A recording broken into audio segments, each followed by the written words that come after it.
آپ دیکھ رہے ہیں واسودیو شارٹس جی سابق وزیر اعظم اور بانی P T I Imran Khan صاحب سے آج ان کی بہنوں کی بالآخر ملاقات ہو گئی ہے۔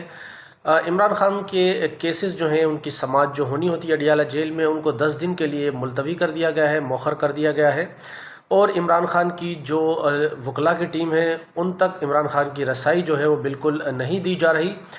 کل بھی اور آج بھی ٹرائی کی عمران خان کی وکلاء کی ٹیم نے، لیکن ان کو ایکسیس بالکل بھی نہیں۔ لیکن عمران خان کی بہنیں آج عمران خان سے مل چکی ہیں۔ انہوں نے باہر آ کر عمران خان کا پیغام ریکارڈ کرایا اور کہا کہ آپ کا کپتان جو ہے وہ ڈٹا ہوا ہے اور کسی بھی قسم کے پریشر میں نہیں آئے گا، کوئی ڈیل نہیں کرے گا، کیونکہ ڈیل کرنے کے لیے انہوں نے کہا کہ بشریٰ بی بی سے میری ملاقات نہیں کرائی جا رہی اور ان کو مکمل آئسولیشن میں رکھا جا رہا ہے، اور یہ سب احکامات آرمی چیف عاصم منیر صاحب کی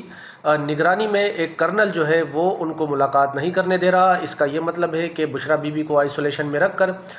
مجھے تکلیف دیں اور یہ مجھے توڑنا چاہتے ہیں تاکہ میں ان کی باتوں میں قائل ہو جاؤں، ان کی باتوں کا، اور کوئی ڈیل کر لوں۔ تو یہ ان کی سوچ ہے، میں کسی بھی قسم کی کوئی ڈیل نہیں کروں گا، جو پیغام عمران خان کی بہنوں نے آج اڈیالہ جیل کے باہر میڈیا کے نمائندوں سے بات کرتے ہوئے دیا۔